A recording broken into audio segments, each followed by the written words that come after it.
السلام عليكم ورحمة الله وبركاته. ازيكم يا حبايب قلب وز؟ عاملين ايه؟ كل سنة وانتم طيبين. اليومين اللي فاتوا كسلت ان انا اعمل معاكم طريقة الفول المدمس، وبقيت اشتري فول وكده، فقلت لا يا بنت تعملي حاجة نظيفة ومن البيت. جبت كيلو فول، نقيته ونضفته ونقعته بالليل في مية. نقعته من بالليل لغاية الظهر كده.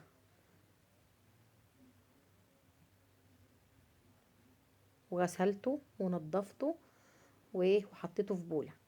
هنقول معانا المقادير دلوقتي بتاعة الفول المدمس. مقادير سهلة وبسيطة وموجودة عندنا في كل بيت، وحاجة نظيفة وعمايل ايديكي، بدل ما تنزلي بقى تشتري ب10 جنيه ب20 جنيه، وحاجة ما تستاهلش يعني. المقادير: كيلو فول، 5 معالق فول مدشوش، 4 معالق عدس اصفر، نص كوباية زيت، ليمونتين، معلقة كركم، معلقة بابريكا. الفول بسم الله ما شاء الله، يعني زاد النص، زاد النص لما بلناه. انا عندي فوالة اللي بنعمل فيها الفول، دماسة يعني بس صغيرة، فقلت بدل ما اعمل، ما بتاخدش غير نص كيلو، قلت بدل ما اعمل نص بنص، لا انا هعمل في حلة واجرب الحلة، وبسم الله ما شاء الله طلعت كويسة. جبنا الحلة وحطينا فيها الفول، وبنحط الفول المدشوش، وهنفضي العدس،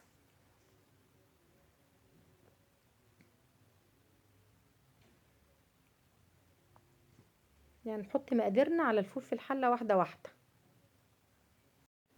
حطينا البابريكا والكركم والليمون، نص كوباية زيت، بتخلي الفول يلمع كده وجميل وبيستوي بسرعة. بتفرق معاه الزيت اللي بتحطيه ده. لو عايزة تحطي كوباية الا ربع حطي، انا حطيت نص كوباية استكفيت بيها يعني. وغليت مية في الكتل، احط له مية سخنة.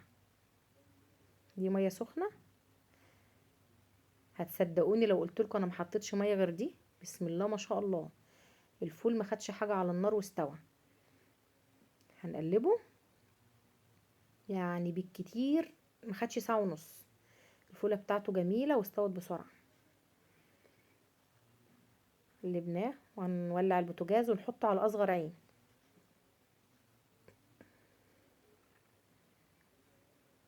لما نيجي نزوده ميه بنزوده ميه سخنه، بس انا ما زودتوش ميه، هي الميه دي سوته. الفول اهو بعد حوالي ساعه وربع بقلبه، ما شاء الله مستوي وزي العسل. بس الفولايه دايبه دوب.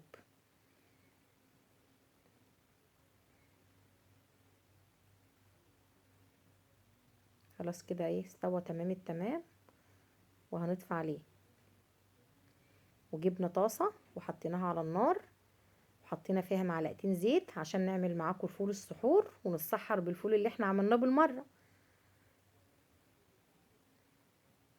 اهو. بسم الله ما شاء الله، اللهم صل على النبي.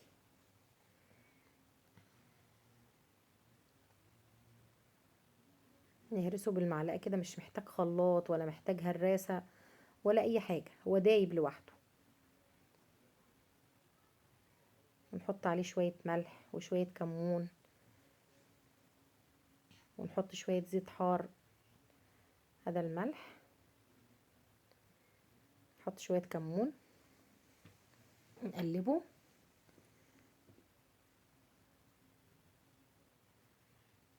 هنحط عليه طحينه، الطحينه دي اللي انا عملتها لكم، عملت فيديو للطحينه قبل كده زي العسل، وموجوده في البيت وقت ما نعوز بناخد. انا عندي زيت حار، حط معلقتين زيت حار كده بيديله طعم جميل ويخليه لذيذ. وهنحمر بقى معاه بطاطستين وبتنجانتين، وحطينا جبنه قريش وحطينا خس.